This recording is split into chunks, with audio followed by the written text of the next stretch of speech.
OK, bonjour tout le monde. J'espère que vous m'entendez. Alors, bienvenue à ce webinaire dans le cadre duquel nous allons vous présenter notre tableau de bord. Et dans le fond, je vais vous expliquer le déroulement de la présentation. D'abord, mon nom est Nathalie Gay, je suis directrice générale de l'Observatoire. Je suis aujourd'hui à l'animation de ce webinaire. Je vais vous présenter mes collègues qui vont m'accompagner et qui vont en fait présenter le tableau de bord et répondre à vos questions. Donc, dans un premier temps, il y a Christian Girard, qui est chercheur à l'Observatoire, qui va effectuer la première présentation. En fait, il va vous présenter les objectifs de façon plus approfondie, les sections, les fonctions principales. Ensuite, Geoffroy Boucher, qui est économiste et responsable des relations gouvernementales, va vous présenter quelques données qui ont été mises à jour récemment, quelques indicateurs là, sur lesquels on va davantage insister. Ensuite, Christian va de nouveau aborder, dans le fond, les prochains développements. Qu'est-ce qui s'en vient au niveau du tableau de bord? Et ensuite, on va répondre à vos questions. Et donc, on a aussi avec nous Damien Franck-Omer Sanogo, qui est spécialiste des données en résidence et qui, tout au long du webinaire, va pouvoir répondre à vos questions dans le chat. Donc, deux façons de répondre à vos questions. Comme je vous l'ai dit, je vous encourage vraiment à poser vos questions à mesure. Omer va pouvoir y répondre. Sinon, vous pourrez aussi lever la main après les présentations et à ce moment-là, on vous donnera la parole pour que vous puissiez poser votre question à l'oral. Donc, voilà, il y aura ces deux façons-là là, de pouvoir interagir avec nous. Euh, donc, peut-être quelques mots sur le tableau de bord. En fait, sa genèse remonte à déjà il y a 2, 3 ans. On a développé ce projet-là, dans le fond, pour regrouper des indicateurs qu'on trouve particulièrement pertinents pour comprendre les inégalités au Québec. Donc, c'était vraiment ça l'objectif, de pouvoir les regrouper en un seul endroit, de donner accès aussi parfois à des données auxquelles on n'a pas accès directement, dans le fond, sur les sites de l'Institut de la statistique ou de Statistique Canada. Donc, c'était vraiment ça, les objectifs là, à la base. Donc, voilà. Sans plus tarder, je vais céder la parole à Christian. Merci beaucoup, Nathalie. Merci à toutes et à tous d'être venus si nombreuses et nombreux. C'est très apprécié. Comme Nathalie l'a mentionné, l'objectif de la session aujourd'hui, c'est de vous présenter, de faire un survol un peu du tableau de bord, mais c'est aussi, je pense que c'est important de mettre l'accent là-dessus, c'est aussi d'avoir votre feedback. On veut avoir vos commentaires, vos suggestions, puis mieux comprendre ce que vous en faites, ce à quoi vous vous attendez, puis comment ça peut être utile. Donc, dans cet objectif-là, je vais vous partager un petit instant. Voici, normalement, vous voyez mon écran. Oui? Oui, OK. Donc, c'est ça. Donc, rapidement, j'interviens deux fois. La première fois, on va parler des objectifs, des contraintes et limites pour vous expliquer un peu ce à quoi on peut s'attendre et faire un tour d'horizon rapide là, de ce qui a été fait puis du tableau de bord lui-même. Ensuite, je vais laisser donner la parole à Geoffroy qui va pouvoir creuser quelques indicateurs puis vous montrer un peu plus comment on joue avec ça, comment on interprète ça puis qu'est-ce que ça nous dit aussi. Et ensuite, je vais revenir pour vous parler du plan de mise à jour et de développement. Donc, comment on va tenir ça à jour et qu'est-ce que vous pouvez attendre dans les mois à venir. Euh, donc, au niveau des objectifs, juste rapidement, Nathalie disait, bon, si l'idée, c'est vraiment d'être une base de référence sur les inégalités sociales, je reste un peu un croisement entre une porte d'entrée et un guichet unique. On ne s'attend pas à être capable d'avoir tout de toutes les données de tout le monde, mais on veut qu'il y ait assez de données essentielles là-dessus que les gens qui se posent des questions sur les inégalités pensent à aller se disent qu'ils peuvent obtenir ces réponses-là, ou en tout cas au moins le début de leur réponse sur le tableau de bord. Puis ensuite, ça peut servir aussi de tremplin vers plus de recherches à ce niveau-là. Important à mentionner, c'est qu'on voulait des données, le tableau de bord vise à montrer une évolution dans le temps. Donc, c'est des données sur la durée. Donc, ce n'est pas juste des portraits statiques, ce n'est pas des données qui ne sont disponibles qu'une fois ou une enquête. C'est vraiment disponible dans le temps pour essayer d'aussi voir les tendances, les directions que les inégalités prennent. C'est une force, mais on va le voir plus tard que c'est aussi un défi ou une contrainte. C'est aussi pour permettre des comparaisons, que ce soit des comparaisons régionales, Québec, Canada, donc comprendre le contexte plus large, mais aussi au niveau de croisement et d'intersectionnalité. Donc, on veut aussi l'objectif, donc quand c'est possible, puis avec les données, de désagréger, par exemple, hommes, femmes, quintile de revenus, des choses comme ça, pour essayer d'approfondir l'analyse. Puis, en dernier lieu, ben justement, c'est pour ça qu'on était content de vous le présenter, mais qu'on veut vraiment votre feedback. C'est parce qu'on veut que ce soit utile et pertinent pour nous et pour la communauté qu'on sert. Donc, ça, c'est clé parce qu'il y a plein d'indicateurs qu'on pourrait montrer, mais en même temps, il faut faire un choix sur ce qui est le plus utile pour notre communauté et ce qui parle le plus. Juste rapidement, au niveau des contraintes et limites, ben, je le dis parce que c'est important. Des fois, on a reçu des courriels de gens, puis on dépend beaucoup des données disponibles. Donc, il y a certains indicateurs où c'est des données inédites ou soit de l'observatoire ou de chercheurs associés. Donc, à ce moment-là, bon, c'est les nôtres, mais pour beaucoup d'indicateurs, c'est important de souligner que la plupart, les sources de données proviennent, par exemple, de Statistique Canada, l'Institut national de la statistique. Donc, on prend les données qui sont disponibles et on les traite et on les visualise. Ce n'est pas tout le temps nous qui avons produit ces données-là. Donc, à ce moment-là, on dépend donc des données qui sont aussi disponibles. Il faut aussi que ce soit des données qui vont être mises à jour dans le temps, ce qu'on mentionnait tout à l'heure. Donc, il faut qu'elles puissent, qu'on puisse s'attendre à ce qu'il y ait d'autres données qui soient éventuellement disponibles et qui soient mises à jour de façon périodique. Évidemment, bon, il fallait aussi aller en fonction de nos ressources. Là, et c'est pour ça, ça fait qu'on a utilisé certains outils en fonction des ressources et des compétences qu'on avait. Je le dis parce qu'on a des rêves fous. Je sais que Nathalie a des rêves extraordinaires sur toutes sortes de fonctions pour le futur. Puis ben, c'est ça, à mesure qu'on est capable de continuer à engager de l'énergie et des efforts là-dessus, ben, ça peut prendre de l'ampleur. Donc maintenant, je pense que ça donne une bonne idée du contexte, vous donner une idée de ce qui a été fait. Donc, pour l'instant, puis là, le plus difficile, c'est le départ, comme vous savez. C'est de débroussailler, d'arriver à construire, puis de faire en sorte que ça fonctionne. Après, c'est plus facile de rajouter des indicateurs, mais il fallait d'abord créer la plateforme. Donc, on a commencé avec 3 grands thèmes de l'Observatoire. On va les regarder dans un instant. On a, avec 6 sous-catégories, on a commencé avec une vingtaine d'indicateurs. On a fait des fichiers Excel, on y reviendra avec les données brutes des tableaux. Puis, on a travaillé sur le design et les fonctionnalités, là, comme je disais, pour que la navigation soit le plus fluide et intuitive possible. Le tableau de bord, ben allons-y. Attendez, je vais vous partager ça. Oups, j'ai partagé le mauvais, là. Un instant.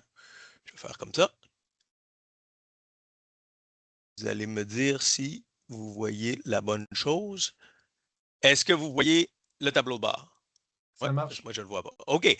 Donc, quand vous arrivez sur la page d'accueil, vraiment, vous avez dû voir que tout en haut de la page, il y a un lien direct. Là, donc, peu importe où vous êtes sur le site de l'Observatoire, vous pouvez toujours aller accéder au tableau de bord. Hein? Il est en permanence avec vous. Quand vous cliquez dessus, vous arrivez et donc, vous avez vu, il y a pour l'instant, 3 catégories. Et tout à l'heure, dans le plan de développement, je vais vous expliquer ce qui s'en vient. Une fois que vous allez dans les catégories, ben, on peut vous donner un aperçu rapide. Évidemment, là, les gens, je pense, sont familiers là-dessus. Quand vous appuyez sur le plus, ça les fait apparaître, moins ça les fait disparaître. Donc, si on le déploie complètement, vous allez voir que, bon, pour l'instant, on ne le cache pas, pour l'instant, il y a un certain déséquilibre. Là. On veut remplir les autres catégories aussi. Là, parce qu'il y en a plus, vous voyez, au niveau économie, revenus, plusieurs indicateurs, indicateurs au niveau de l'emploi, indicateurs au niveau de la santé générale, au niveau de la santé mentale, au niveau du logement et au niveau de la sécurité alimentaire. Certains permettent des croisements, mais ça, tout à l'heure, je vais revenir, c'est des choses qu'on veut développer plus. Donc, par exemple, avoir plus de données hommes-femmes par quintile, par statut d'immigration, d'occupation, des choses comme ça. On va aller en voir un pour... attendez, j'ai Maintenant, on va aller en voir un pour voir ce que ça donne. Donc, on va prendre le coefficient de Gini du revenu parce que c'est le premier sur lequel on a travaillé. Donc, et il apparaît en premier sur le tableau de bord. Le, attendez. Et quand vous appuyez, vous allez donc directement à une page dédiée. Ça, c'est ce qu'on voulait que les pages soient dédiées parce que on voulait pouvoir aussi mettre un petit peu d'informations pour expliquer aux gens qui seraient peut-être moins familiers avec ces données-là ou avec ces indicateurs-là, qu'est-ce qu'ils veulent dire. On se rappelle qu'un des objectifs clés de l'Observatoire, c'est de rendre l'information accessible à un grand nombre, mais aussi à un large public, avec des gens qui jouent avec des données tous les jours, mais des gens qui jouent des fois moins avec, qui vivent moins avec des fichiers Excel dans leur vie quotidienne. Donc, quand vous arrivez, vous avez donc le titre, vous avez l'option de retourner au menu du tableau de bord et pour les indicateurs, vous avez une brève description de qu'est-ce que l'indicateur vous dit, de quoi il est constitué, qu'est-ce qu'il vous dit. Puis pour les indicateurs un peu plus complexes, il y a des fois un exemple de lecture là, pour être sûr que c'est clair pour la personne comment comprendre, comment lire l'indicateur comme tel. Bon, encore une fois, vous avez l'option de minimiser ou augmenter là, le texte, donc la description. Et ensuite, vous tombez sur le tableau comme tel. Puis là, j'y reviens dans une seconde parce que c'est le cœur, mais je veux creuser un peu plus le tableau. Mais juste avant que vous compreniez, quand vous regardez en dessous du tableau, vous voyez tout de suite la source. Donc, ça vous dit d'où les données proviennent. Et ça revient à ce que je mentionnais tout à l'heure, qui est très important, c'est que des fois, si vous vous demandez, bon, comment ils ont fait, ben, vous l'avez. La source est là, éventuellement, on va rajouter le lien d'ailleurs. Et donc, ça fait qu'il y a quand il y a trois types de sources, dans le fond. Ça peut être des données externes qui ont été utilisées presque telles quelles. Ça peut être des données externes qu'on a traitées, où on a fait des calculs pour arriver à d'autres résultats, et ça peut être des données produites par l'observatoire ou par les chercheurs associés. Et quand en bas, il y a une note méthodologique, bon, dans ce cas-ci, c'est pas. Pour les indicateurs qui exigent des clarifications supplémentaires, par exemple, la définition de certains concepts, comment certaines choses ont été mesurées ou comment certaines choses sont définies à l'intérieur des données qui sont là, vous avez les détails en bas. Est-ce que je. Oups, excusez, mon ordinateur vient de faire une crise. Attendez. Êtes-vous toujours là? Nous sommes toujours là. Peut-être, Christian, ce que je te proposerais, c'est de passer à Geoffroy, puis à moins que tu sois capable de Il me poursuivre. il me restait une minute. Oui, vas-y. Ouais, je vois. Donc après, c'est le tableau comme tel. Le Geoffroy va pouvoir jouer avec le tableau comme tel plus pour vous. Mais vous voyez que vous avez des options pour choisir, par exemple, des provinces ou des concepts. Puis juste rapidement, quand il y a des cases, c'est parce que ça permet de choisir plusieurs options. Quand il y a des points, c'est parce que vous pouvez juste en choisir un. Et ça, c'est en fonction des limites de l'outil et des données disponibles. Okay? Donc, c'est pas qu'on ne veut pas, c'est que des fois, on est obligé de le faire comme ça. Et vous avez aussi la période. Donc, la période vous donne toujours les années. Vous pouvez les taper et les choisir. Et si vous regardez, vous avez des options. Quand vous passez votre souris au-dessus, vous avez une option qui s'appelle Focus Mode, qui vous permet de juste avoir l'écran sans les colonnes de côté, donc en plus grand. Vous pouvez aussi aller en bas pour augmenter la taille avec le zoom ou même appuyer sur Open a new window pour avoir l'écran seul, juste le tableau seul, là, si vous voulez le voir en très grand. Là. Okay? Puis vous pouvez le partager aussi ici. Donc, Geoffroy va pouvoir vous donner plus d'exemples sur comment on creuse ça. Merci beaucoup. Super, merci beaucoup, Christian. Alors, c'est à mon tour de partager mon écran. Donc, l'idée, là, c'est de vous présenter deux des indicateurs qui se retrouvent dans notre tableau de bord, puis vous donner là, quelques clés pour interpréter ces données. Donc, le premier indicateur que je vais vous présenter, c'est celui que Christian là, vous présentait tout à l'heure, le coefficient de Gini du revenu. Donc, on est dans la famille d'indicateurs économie et on s'intéresse aux inégalités de revenus. Donc, d'abord, comme Christian l'a indiqué, ici, on a une définition de ce que représente cet indicateur-là. Donc, le coefficient de Gini, c'est une mesure statistique de l'inégalité dans une distribution de données. Ça peut être des données sur la consommation, ça peut être des données sur le patrimoine. Dans ce cas-là, on s'intéresse à la répartition des revenus dans la population. Et donc, on va se comparer à une situation d'égalité parfaite. Plus on tend vers le zéro, plus on tend vers l'égalité parfaite. Donc, par exemple, dans une population de 10 personnes, les 10 individus capteraient chacun 10% du revenu. On est dans une situation d'égalité parfaite. Le coefficient de Gini prend la valeur de 0.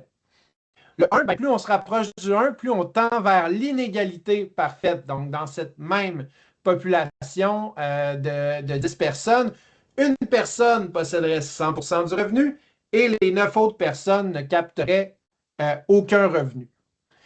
Ici, c'est important de préciser qu'on est sur un concept de revenu ajusté, donc on tient compte de la taille des ménages pour tenir compte notamment des économies d'échelle qui sont réalisées par les grandes familles et pour pouvoir comparer les familles entre elles. Et on vous présente dans ce tableau 3 concepts différents de revenus. Tout d'abord, la colonne qui est ici, on va garder le Québec pour l'instant. On a le revenu du marché. Donc, c'est quoi le revenu de marché? C'est le revenu qui provient de l'emploi, qui provient du travail autonome, qui provient de revenus de retraite de sources privées, de placement, par exemple.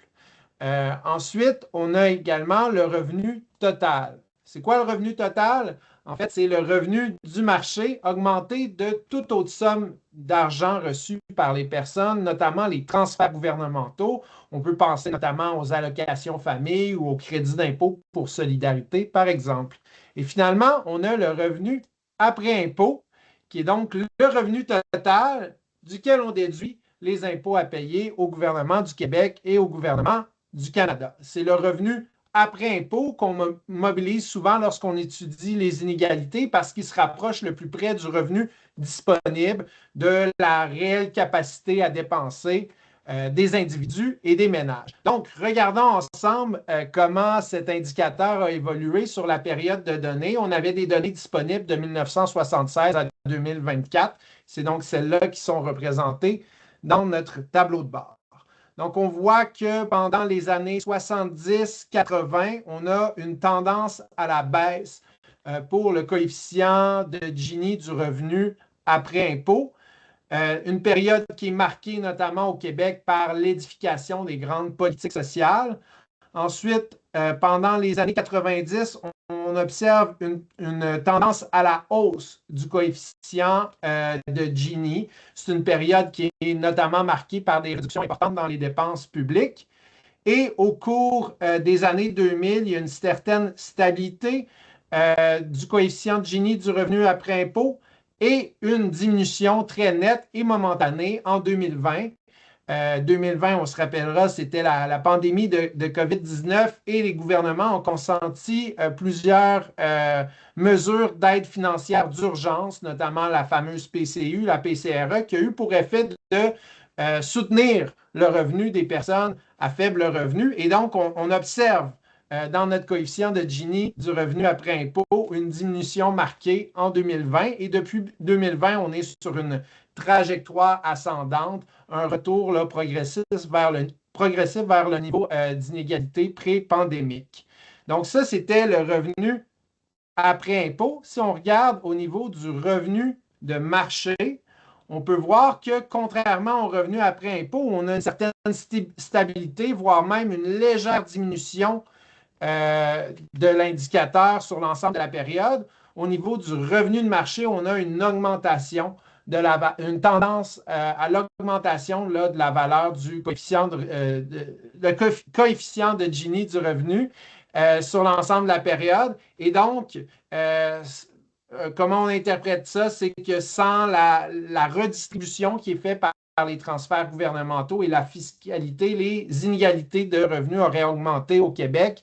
Mais grâce à la redistribution qui est faite par le système fiscal, par les transferts gouvernementaux, on peut atténuer là, cette augmentation des inégalités.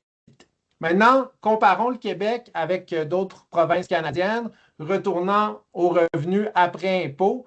Par exemple, on peut voir que sur l'ensemble de la période, les inégalités de revenus après impôt sont moins marquées au Québec qu'au Canada. Et c'est vrai pour pour l'ensemble des provinces canadiennes, à l'exception du Nouveau-Brunswick pour quelques années et de l'île du Prince-Édouard, qui a des inégalités de revenus moins marquées que le Québec. Ce positionnement n'est pas le fruit du hasard. Tout à l'heure, je vous parlais de l'effet des transferts gouvernementaux et de la fiscalité.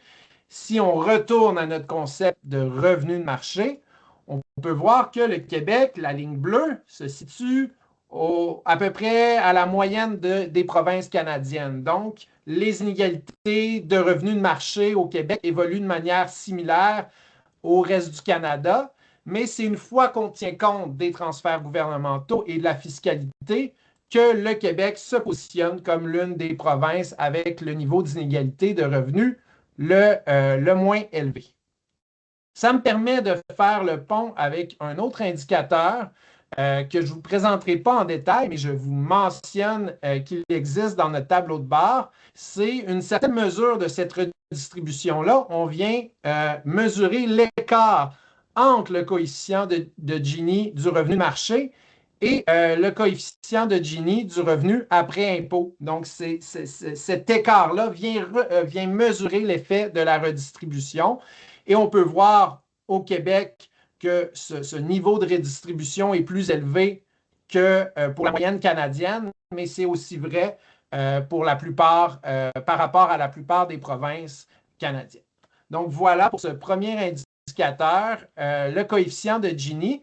Je penche maintenant mon attention vers un deuxième indicateur. Il s'agit de l'espérance de vie ajustée pour la santé en fonction du quintile de revenus. Et donc, à mon avis, là, lorsqu'on regarde l'espérance de vie, c'est là qu'on prend pleine mesure des effets concrets des inégalités économiques sur la vie des personnes, notamment sur leur santé. Donc, qu'est-ce que c'est que cet indicateur? On le voit ici, l'espérance de vie ajustée pour la santé représente le nombre moyen d'années qu'une personne peut espérer vivre sans incapacité majeure ou sans limitation importante dans les activités de la vie quotidienne. Et ici, on indique qu'on vient présenter cette donnée par quintile de revenus. Donc, ici, dans le cadran, à gauche, on a le Canada, à droite, on a le Québec, et on peut voir le niveau, l'espérance de vie ajustée pour la santé de chaque quintile de revenus. Un quintile, c'est quoi? C'est lorsqu'on distribue la population en 5 parties égales. Chaque quintile représente 20 de la population. Le premier quintile, c'est les 20 de la population qui ont les revenus les moindres. Et le cinquième quintile, par exemple, c'est le 20 de la population qui a le plus haut revenu. Et au Québec, en 2023, on pouvait voir que l'espérance de vie ajustée pour la santé au premier quintile était de 66,8 années. Et pour le cinquième quintile, de 73,1 années. C'est donc un écart de 6,3 ans entre les personnes qui font partie des plus hauts revenus et les personnes qui font partie des moins hauts revenus. Et tout ça découle en grande partie des conditions de vie dans lesquelles évoluent ces personnes-là. Par exemple, lorsqu'on n'a pas un revenu suffisant pour subvenir à ses besoins de base, notamment s'alimenter sainement, bien, ça a un impact sur notre santé. Lorsqu'on vit dans un logement qui est inadéquat, par exemple, qu'il y a des enjeux d'humidité ou de moisissure, ça a un impact sur notre santé.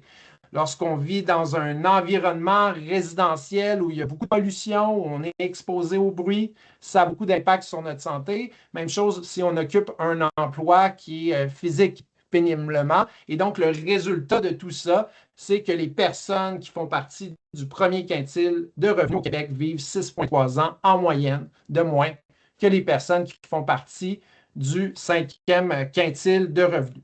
Maintenant, comparons-nous avec le reste du Canada. Donc, je vous disais qu'au Québec, l'écart entre le premier et le cinquième quintile était de 6,3 ans. Pour l'ensemble du Canada, on voit un écart de 8,1 ans. Donc, l'espérance de vie ajustée pour la santé au cinquième quintile est de 70 ans et au premier quintile de 61,9 ans. Et c'est vrai pour l'ensemble des provinces, l'écart entre le premier et le cinquième quintile est plus élevé qu'au Québec. C'est notamment le cas en Ontario et en Alberta.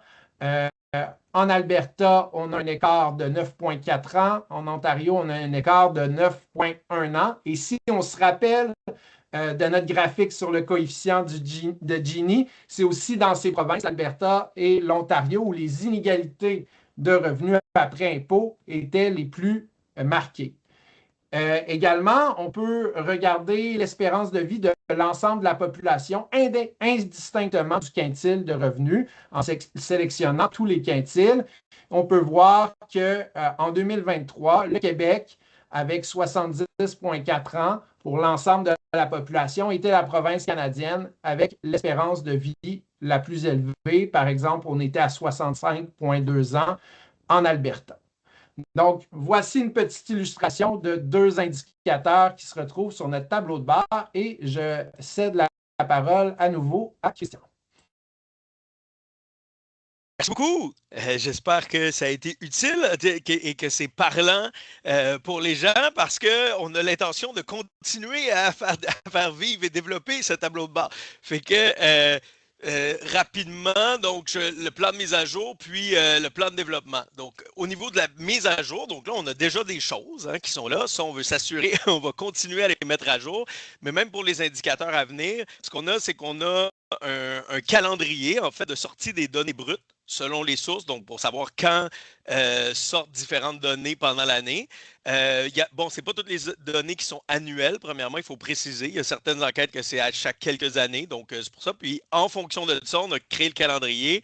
Et en fonction de ça, notre objectif, c'est autant que possible de mettre à jour les données dans les semaines qui suivent le déploiement des données brutes par la publication des données brutes par exemple, Statistique Canada et tout.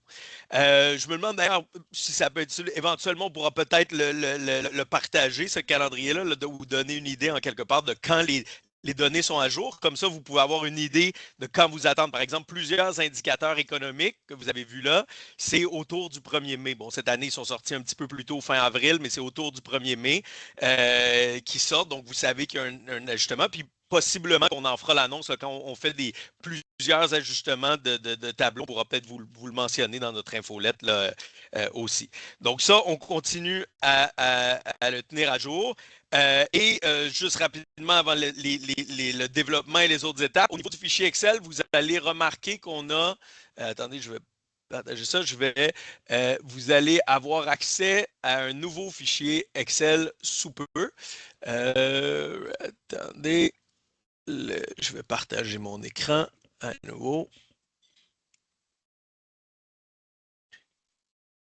Parce que, bon, ensuite, on a, après réflexion et feedback, comme quoi on écoute les gens. Donc, ici, vous avez toujours l'option de télécharger. Est-ce que vous voyez mon écran? Oui.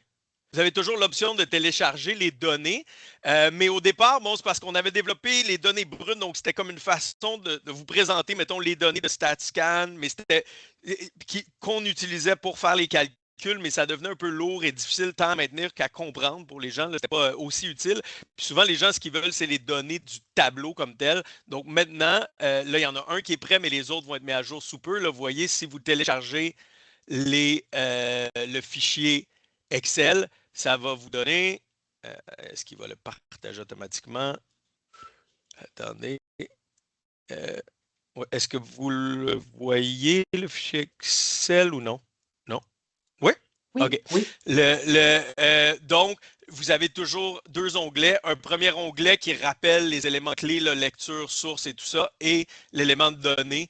Et l'élément de données avec des fils là, qui vous permettent d'ajuster, là, si vous voulez, là, par exemple, si vous voulez le mettre en ordre de géographie ou tout ça, de province, et vous avez les données là, jusqu'à, par exemple, ici, jusqu'à 1976. Donc, exactement. Donc, vous pouvez aller chercher les points et les données exactes plus rapidement comme ça, si ça vous convient mieux.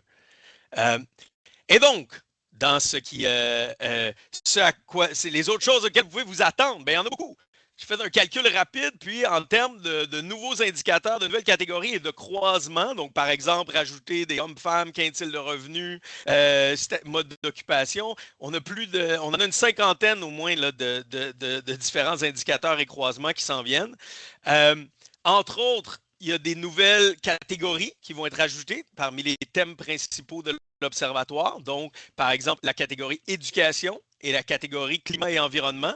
Dans la catégorie éducation, j'aimerais spécifier qu'il va entre autres avoir des données inédites sur l'enseignement supérieur grâce au travail de l'Observatoire et de nos chercheurs associés. Donc, on va mettre ça en valeur.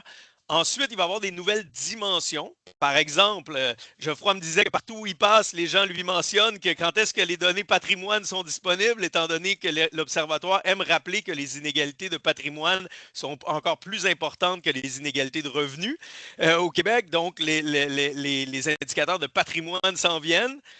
Il va y avoir des nouveaux indicateurs. Je vais vous en montrer quelques exemples sur l'autre page. Il va y avoir des nouveaux croisements, comme je vous disais, puis intersectionnalité de hommes-femmes, mode d'occupation, mode de logement et tout. Il va y avoir des données régionales lorsque disponibles. Ça avait été mentionné à notre Assemblée générale. On travaille là-dessus. Les endroits où on va pouvoir avoir des données régionales, on va le publier aussi. Et il va aussi avoir des comparaisons internationales pour quelques indicateurs là, pour nous situer à l'échelle internationale. Dans les indicateurs qui vont se rajouter, entre autres, il y en a plusieurs, là, je ne les ai pas tous mis, mais pour vous donner une idée qu'il y a des nouvelles choses qui se présentent, les deux indicateurs paniers qu'on appelle coefficient du panier moyen et décomposition du revenu en fonction de la mesure du panier de consommation. Il va y en avoir une sur l'inabordabilité du logement, sur la part des dépenses par rapport au quintile de revenus, des dépenses dans les dépenses totales par quintile de revenus, en transport, les arrêts d'autobus à moins de 500 mètres, l'empreinte carbone, la précarité énergétique et la pollution atmosphérique selon le revenu. Donc, vous donnez une idée, là, il va y avoir des nouvelles choses là, différentes des indicateurs que vous avez pour l'instant. Et on va rajouter finalement des nouvelles fonctions, c'est-à-dire qu'on va ajouter des liens vers les données externes de Statistique Canada. Donc, au lieu, comme avant, on avait les données brutes, là, on vous envoie directement sur le site, puis nous, on vous donne les données des tableaux avec les fichiers Excel. On va aussi ajouter des liens vers d'autres sources, tableaux et outils complémentaires. Donc, je pense que Nathalie l'avait mentionné au départ, là, mais elle voulait, dans les endroits, c'est pour ça que je vous disais, c'est à la fois une porte d'entrée et un guichet unique. Arrivez, vous avez un portrait, mais en même temps, les endroits où il y a d'autres, par exemple, le tableau de bord de l'Observatoire des tout-petits, Regard 360, le tableau de bord du MEQ, les endroits où il y a des données complémentaires, bien, on va vous donner les liens pour aller là aussi puis continuer votre exploration vers nos partenaires et tout ça. Et des liens vers les publications de l'OQI qui sont pertinentes à votre sujet. Fait que ça, on va le rajouter. Donc, vous allez pouvoir aussi directement creuser et approfondir le sujet avec nos publications. Merci infiniment. Merci beaucoup. Alors, on va maintenant passer à la période de questions. Donc, comme je vous l'ai mentionné tout à l'heure, je vous invite soit à lever la main, soit à poser vos questions directement dans le chat. Alors, je vois déjà un premier commentaire dans le chat de Mario Jodoin qu'on salue. Un effet positif de l'impôt sur la richesse serait une grande amélioration des données sur la richesse. Donc, un premier commentaire, puis je vous inviterai peut-être à y réagir tantôt. Là, je t'ai vu réagir, Geoffroy. Une question de Sarah Chaput. Donc, excusez-moi, là, il se multiplie. Quels seront les nouveaux indicateurs sur l'éducation et comment seront-ils complémentaires aux autres tableaux de bord existants? Fait que je vous invite peut-être à répondre à ce commentaire et cette question dans un premier temps. Est-ce que Geoffroy voulait Geoffroy, je vais te laisser réagir aller avec patrimoine, puis moi, j'irai avec l'éducation après.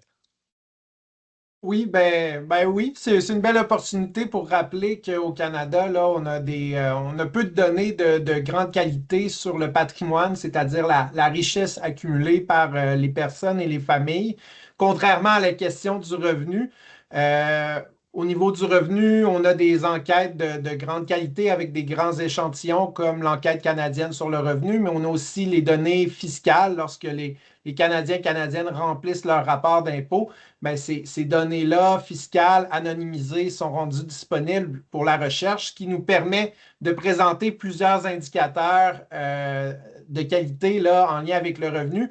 Pour le patrimoine, c'est plus complexe. On a une seule enquête au Canada, l'enquête sur la sécurité financière, qui est à intervalles irréguliers et qui a certaines problématiques là, qui ont été soulignées par le milieu de la recherche, notamment une sous-représentation des familles à valeur nette très élevée. ou une sous-déclaration de leurs actifs dans le cadre de cette enquête-là, ce qui limite les possibilités au niveau de la recherche sur les inégalités de richesse. Si par exemple, un impôt là, sur la richesse existait au Québec ou au Canada, au même titre que pour le revenu, bon, on pourrait accumuler ainsi des données là, sur la valeur nette des ménages, par exemple. Merci. Pour l'éducation, est-ce que Christian, tu es Ouais. en mesure de répondre? Je vais donner un indice. Donc, pour la phase 1, pour l'éducation, ça va être les données inédites de l'Observatoire et de nos chercheurs associés au niveau de l'enseignement supérieur. Donc, pour les personnes qui sont familières avec le le bulletin d'égalité des chances, puis en éducation, les différentes publications, bon, vous avez déjà une idée de ce qui se retrouve, mais je peux vous donner quelques exemples. Donc, ça va être surtout le premier développement va être au niveau collégial et universitaire parce que c'est là où on a des données inédites qui ne sont pas accessibles ailleurs. La question du taux d'accès, donc taux d'accès à 21 ans selon le quintile de revenu parental et le type de formation collégiale. Le taux d'accès au collégial à 21 ans selon le niveau d'éducation des parents et le type... selon le niveau d'éducation des parents et le type de formation collégiale. Le taux de diplomation, donc taux de diplomation au collégial à 21 ans selon le niveau d'éducation des parents et le type de formation collégiale. Le taux de diplomation au collégial à 23 ans selon le quintile de revenu parental et le type de formation collégiale. Et au niveau universitaire, le taux d'accès à l'université à 24 ans selon le quintile de revenu parental et le type de programme universitaire. Et le taux de diplomation universitaire à 27 ans selon le quintile de revenu parental. J'ai vu aussi que Véronique avait ajouté une réponse, dans le fond, à cette question-là directement dans le chat. Alors, merci beaucoup, Véronique. Et peut-être avant de vous poser les prochaines questions, j'aimerais rappeler que ce webinaire est enregistré et vous pourrez le visionner à nouveau à votre guise à partir des prochains jours. Donc, prochain commentaire, Béranger. Salut Béranger. Ça fait rêver et donne envie de s'engager. Merci beaucoup. Une petite question demande, attente, proposition. Pensez-vous qu'il sera un jour possible d'ajouter des données sur les queues de distribution 1%, 0,1%, 0,01%, que les travaux du laboratoire sur les inégalités mondiales ou l'achat de recherche en fiscalité et finances publiques présentent comme plus pertinent pour mesurer aujourd'hui les inégalités de revenus et de patrimoine? Donc, Geoffroy. Oui, pour le revenu, ça va être possible. Je pense même que ces indicateurs précis-là sont déjà prévus là, dans les prochaines phases de développement du tableau de bord. Par contre, au niveau de la richesse, c'est autre chose. Donc, pour pouvoir estimer la part de la richesse qui est captée, par exemple, par le 0,01% le plus riche au Canada ou par province, ben, il faut des données de qualité sur la richesse, ce qui est pas le cas à ce niveau-là. Par contre, l'Observatoire va publier là, prochainement une analyse justement sur cette question-là, sur la question de la répartition de la richesse à l'échelle provinciale. Donc, potentiellement que les résultats de cette analyse-là pourraient éventuellement être intégrés là, dans le tableau de bord. Voilà. Parfait, merci beaucoup. Une autre question de Christelle Pellebois, très intéressant, merci. Y aura-t-il aussi des croisements avec une variable linguistique, soit la langue parlée à la maison? Je ne sais pas si c'est dans notre liste, Je Christian. peux répondre que pour l'instant, il n'y en avait pas dans ceux que je vous ai présentés là, qui sont déjà, pour lesquels on a déjà des ressources planifiées. Parce que c'est ça, comme on vous expliquait au départ, on fonctionne aussi en fonction de ce qu'on a comme ressources prévues. Mais on le note, c'est intéressant parce que c'est ça, c'était pas à court terme, c'était pas dans les plans, mais c'est pour ça qu'on fait un événement comme aujourd'hui là, pour avoir votre feedback. Fait que on le note. Merci. Et n'oubliez pas, je vous encourage aussi à lever la main. On vous donnera temporairement la possibilité de poser votre question à l'oral si c'est plus facile. Donc, une question de Sarah Dubuc. Il serait important de ne pas oublier la variable handicap en croisement avec d'autres variables, emploi, revenus, logement, etc. En tant qu'organisme de défense des droits des personnes en situation de handicap, nous recherchons souvent des données sur le handicap et il y en a peu au Québec. Une réaction par rapport à ça. Et puis peut-être aussi sur les limites que l'on rencontre là, pour croiser plusieurs variables. Ouais, je te laisse aller sur les données. Là.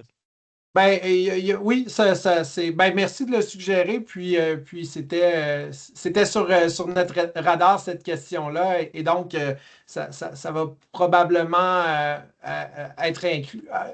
Il va y avoir certaines inclusions à ce niveau-là là, dans des prochaines phases de développement. Au niveau des limites, effectivement, là, il y a plusieurs jeux de données de Statistique Canada ou de l'Institut de la statistique du Québec qui n'incluent pas de variables sur leur handicap, mais il y a quand même quelques enquêtes où on a cette variable-là, là, notamment l'enquête canadienne sur le revenu, qui est une enquête qu'on mobilise souvent, qui a un module là, sur les incapacités. Donc, ce sera possible là, d'intégrer certains indicateurs. Mais si je peux me permettre, c'est Merci. ça, comme tu as bien mentionné, c'est que pour certains indicateurs, mais il y a quand même plusieurs enquêtes, malheureusement, parce qu'on l'avait mis, là, c'était un de ceux qu'on avait regardé en premier, puis c'est ça, il y avait un déficit, il faut quand même le dire, là, par rapport à certains des croisements que vous proposez où les données sont juste pas disponibles, malheureusement. Merci. Une question de Christophe. Est-ce qu'il est prévu que les différents indicateurs soient éventuellement disponibles à une échelle plus locale, par exemple régionale et ou municipale, voire par arrondissement? Avoir des données plus micro serait très utile pour le travail de terrain effectué sur le terrain dans une optique de développement social et communautaire par les organismes d'action communautaire autonome et ou par les organisatrices et organisateurs communautaires qui travaillent dans le réseau de la santé et des services sociaux. Christian? Bon, mais ça fait partie des rêves. Puis pourquoi je dis rêve, c'est que il y a deux éléments majeurs à ce niveau-ci. Il y a un, les données disponibles, et deux, après ça, le genre d'outils pour les présenter. OK? Parce que après ça, plus on creuse, puis plus on va, plus c'est ça, faut un outil capable de présenter ça. En ce moment, on a un défi, évidemment, au niveau des données. Ben, puis là, je laisserai Geoffroy rajouter là-dessus, là, d'avoir des données précises sur tous les endroits. Mais je peux déjà dire que dans l'année ben, les 2 prochaines années, là, c'est ça, on a des projets pour pouvoir rajouter des données régionales par rapport à certains éléments, certains indicateurs et certaines dimensions pour lesquelles on a de l'information. Parfait. Je donnerai la parole à André Larouche qui a posé une question et qui voudrait, Maëlie, là, qu'on active son micro. On vous écoute, André. Merci. Je n'avais pas la possibilité d'écrire ma question. C'est pour ça que je prends C'est la parole. parfait. Je vous remercie beaucoup pour ce travail-là. C'est très, très précieux. On va sûrement le consulter. Je voulais savoir dans la question des liens, des références que vous pouvez faire avec notamment d'autres organisations que vous avez nommées. Est-ce que sont exclus ou peuvent être inclus aussi les vitrines, mettons, gouvernementales, comme par exemple celles qui sont tenues par l'ISQ? Nous, on a au secrétariat à la condition féminine la vitrine en partenariat avec c'est l'ISQ qui la tient, mais en partenariat avec nous, la vitrine sur l'égalité entre les hommes et les femmes. Est-ce qu'il y a des liens entre celles-là? Il y en a sur le vieillissement, il y en a une jeunesse aussi. Ils ont quelques vitrines là, qui pourraient peut-être être intéressantes. Alors, je me demandais si ça excluait ou pouvait inclure également les liens vers des vitrines gouvernementales.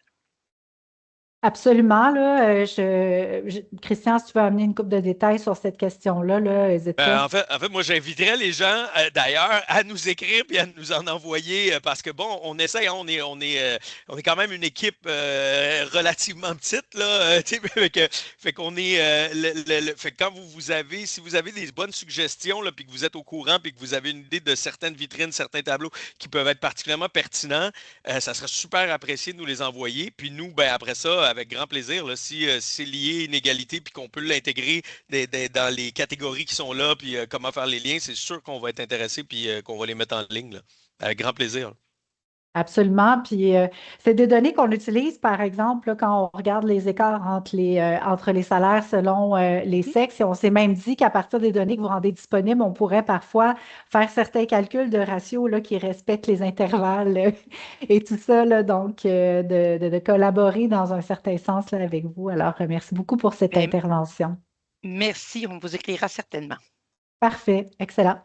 Donc, on a Geoffrey Laing qui nous mentionne, vous avez mentionné que des croisements de données entre le type de logement et d'autres données seraient prochainement disponibles. Un croisement entre le type de logement occupé, donc dont le logement subventionné et l'accès aux services tels que l'éducation ou la santé seraient très pertinents dans le contexte de crise du logement et d'abordabilité que nous traversons au Québec et au Canada. Pouvons-nous espérer des développements en ce sens? Je ne sais pas, Geoffroy, si tu te sens prêt à répondre à quelque chose comme ça.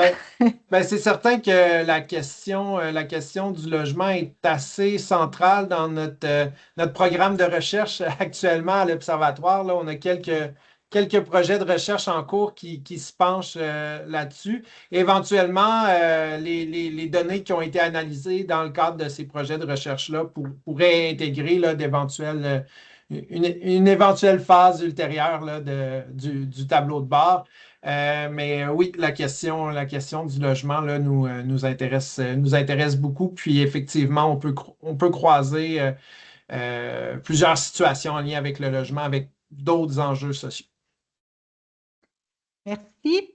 Kim Brière-Charret, que je salue. Bonjour, superbe travail. Merci, Kim. Si un jour vous avez une chance d'intégrer des données croisées en lien avec les surdoses, des inégalités liées aux enjeux socio-économiques, ainsi que de santé physique et mentale, ont été démontrées. En fait, il y a des inégalités qui ont été démontrées, mais on manque de données accessibles en continu de ce côté. Donc, je ne sais pas si vous voulez réagir. Sinon, c'est clair qu'on va noter la suggestion là, qui est faite. Parfait, on continue, merci.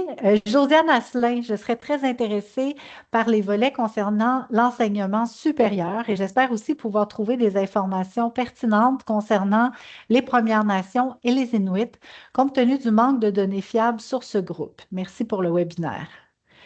Quelqu'un veut réagir, que ce soit sur l'enseignement supérieur, ça, je pense qu'on en a fait mention tout à l'heure. Donc, ça va être ajouté au cours de la prochaine année. Je ne sais pas, concernant les Premières Nations et les Inuits, Christian, je ne sais pas si tu as quelque chose à ajouter. Sinon, je pourrais peut-être compléter, là.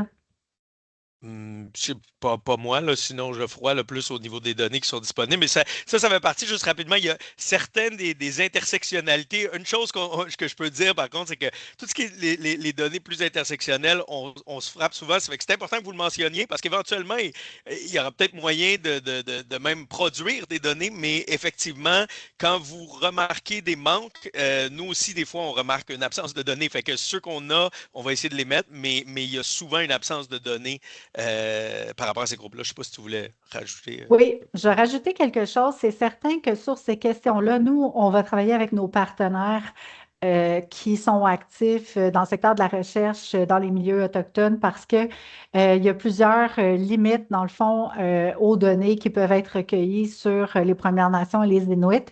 Et donc, si jamais on publie des données, ce sera sans doute peut-être même des renvois à leur propre publication où on le fera avec leurs accords parce que c'est ça, comme je l'ai dit, il y a des lacunes là, qui peuvent être très importantes par rapport aux données. Donc, ce n'est pas un manque de volonté, c'est plutôt une posture d'alliance critique avec ces groupes et communautés par rapport à la qualité des données notamment.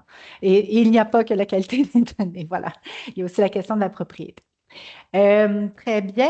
Peut-être juste préciser, Christian, il y a quelqu'un qui nous a demandé si on prévoyait des comparaisons avec d'autres pays développés et Omer a mentionné que ce serait le cas. Mais est-ce que tu as envie de donner un peu plus de détails sur le type d'indicateurs, par exemple, pour lesquels on pourrait ajouter là, des comparaisons avec d'autres pays? Je sais que c'est prévu dans Ouais. les prochains mois. Oui, ben quelques-uns, là, je vais regarder vite là, sur la liste. Là, parmi les comparaisons internationales, il y en aurait au niveau de la mesure de faible revenu, de la MFA 60, là, au niveau du coefficient de Gini du revenu, au niveau de l'indice de Palma, au niveau de la part du revenu national, donc les 10% haut revenu versus les 50% intermédiaires et les 40% bas revenu. J'essaie de regarder vite, de scanner vite là, dans les pages de. Ça, je pense que c'est ceux-là qui c'est les comparaisons les internationales. C'est les premières sur la liste, là, en tout cas, en ce moment. Merci beaucoup. Donc, n'hésitez pas, on a encore une dizaine de minutes, là, on est à votre disposition. On se demandait aussi si ça répond bien à vos besoins, si vous pensez qu'il faudrait apporter certaines clarifications ou d'autres types d'améliorations, là, n'hésitez pas à le suggérer. On me demande pourquoi avoir sauté ma question. Euh, OK. Ah, bah, c'est simplement, oui, ça se peut qu'il y ait eu une erreur sur l'heure du webinaire, on s'en excuse, mais comme quelqu'un avait, je crois, répondu, et c'est pour ça aussi que j'avais mentionné que le webinaire a été enregistré. Cependant, si vous avez une question autre que celle-là, plus sur le tableau de bord, n'hésitez pas à la poser en levant la main ou alors en poursuivant dans le chat. Voilà, on s'excuse encore une fois, ce sont des choses qui arrivent. Christian? Si je peux, ouais, si je peux me permettre aussi juste, parce que le but vraiment, là, c'est de le faire vivre, le tableau de bord, puis qui, comme je disais au départ, c'est qu'il soit utile. Hein? Donc, n'hésitez pas, puis c'est pour ça, n'hésitez pas en ce moment, mais n'hésitez pas après, parce que là, je vois qu'on va tirer à sa fin. N'hésitez pas après à nous écrire pour de vrai, à faire des recommandations. On en tient compte, ça touche. Puis entre autres, moi, je serais curieux, est-ce qu'il y en a qui l'utilisent, est-ce qu'il y en a qui ont déjà commencé à l'utiliser, puis pourquoi est-ce que vous l'utilisez, ou les personnes qui sont intéressées, qui sont venues pour découvrir un peu, est-ce qu'il y a certains usages que vous prévoyez faire? Est-ce que à quoi est-ce que ça peut vous être utile? Parce que ça aussi, ça peut nous guider et nous aider à mieux définir tant les indicateurs, les catégories à développer que les fonctions à creuser. Là. Merci. J'ai une question pour vous. Alors, Marie-Michel Dumas nous demande pourquoi on utilise la mesure du faible revenu, la MFR, plutôt que la MPC, soit la mesure du panier de consommation comme indicateur de revenu. Ah, on utilise les deux et on a mis les deux. La raison, tantôt, quand j'ai mentionné MFR 60, c'est pour les comparaisons internationales. C'est que normalement, au niveau des comparaisons internationales, on utilise la MFR 60 plutôt que la MPC. C'est ça. Non? Geoffroy, tu peux me corriger. Non, tu as fait raison. Là, on a ces deux indicateurs de faible revenu dans notre tableau de bord. Puis à chaque fois qu'on a l'occasion de le dire, là, on le fait. Là, c'est toujours la pauvreté est un phénomène complexe.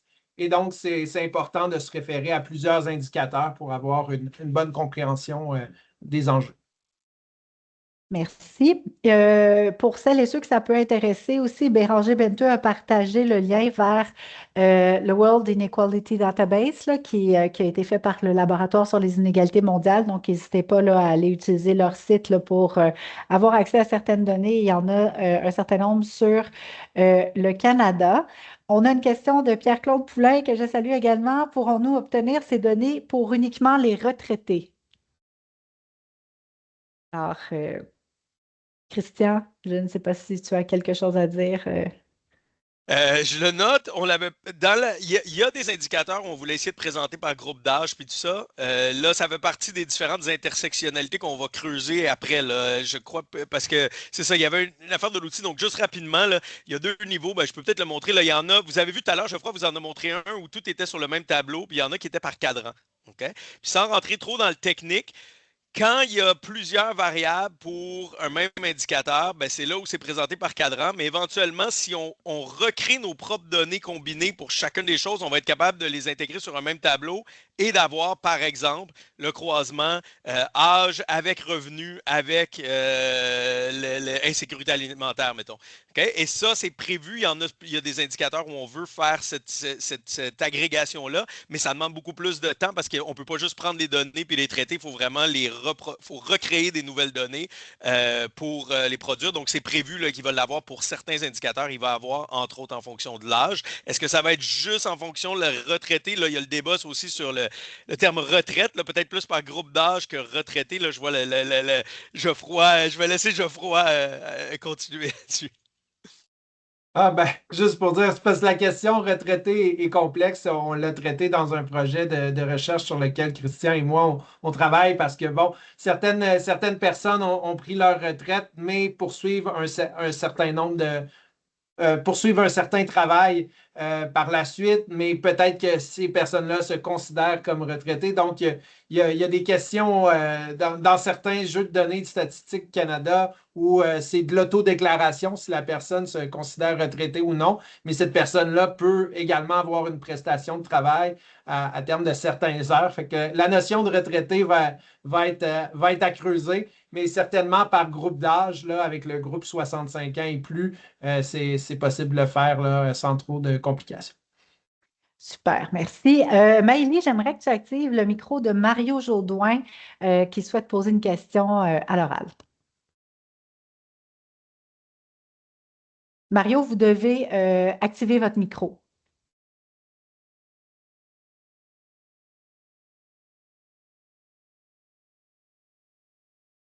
OK, désolé, ça semble. Alors, encore une fois, micro, si vous voyez, si vous êtes capable d'activer le micro, sinon on va faire. Ça se peut que ça ne fonctionne pas. Je pense que de notre côté, c'est activé. Bon, je vais passer à une autre question. Je suis désolée, Mario, là, il y a peut-être un bug spécifique, peut-être y aller dans le chat si vous avez le temps. On a trois questions de Marc-André Fortier. Donc, merci d'abord pour la présentation et le travail en général. Première question, envisagez-vous des données sur le revenu plus fines, donc distribution du revenu selon les centiles? Donc, on pourrait y revenir là avec Geoffroy tantôt, on en a parlé un peu tout à l'heure. Aussi des données sur la fiscalité, notamment l'évolution de la part des impôts des entreprises dans les impôts en général ou chez les particuliers selon les niveaux de revenus, etc. Enfin, il ne semble pas y avoir d'informations quant à l'année de base des données liées au salaire médian. Il s'agit de dollars de quelle année? Pourriez-vous inclure ces informations en légende? Merci. Donc, peut-être sur les deux premières questions, Geoffroy. Oui, ben en fait, pour ce qui est des données sur le revenu, avoir une analyse plus fine par centile, c'est sûr qu'il y a une capacité limitée de notre tableau de bord à ce niveau-là. Si on présente 100 points de données par année de référence pour chacun des centiles, ça serait compliqué. Par contre, ça nous permet qu'on peut quand même cibler certains centiles d'intérêt, comme par exemple si on veut s'intéresser à la situation du 1% le plus riche, par exemple, mais peut-être qu'on ne s'intéressera pas dans le cadre du tableau de bord à la situation de la personne qui arrive au 83e percentile, par exemple. Mais bon, donc pour certains centiles ou percentiles, c'est fractile, en fait. C'est possible de le faire, mais pas pour l'ensemble de ceux-ci. Ensuite, la deuxième question sur la fiscalité.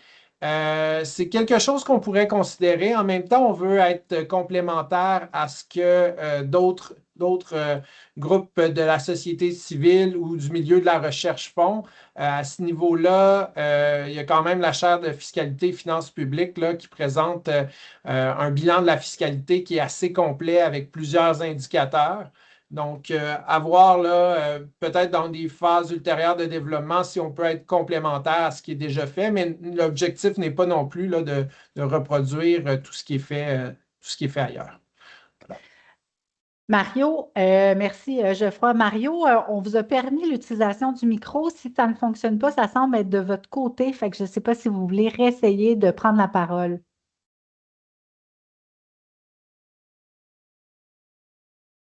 OK, mais de notre côté, tout semble correct. Là, je suis désolée là, que ça ne fonctionne pas.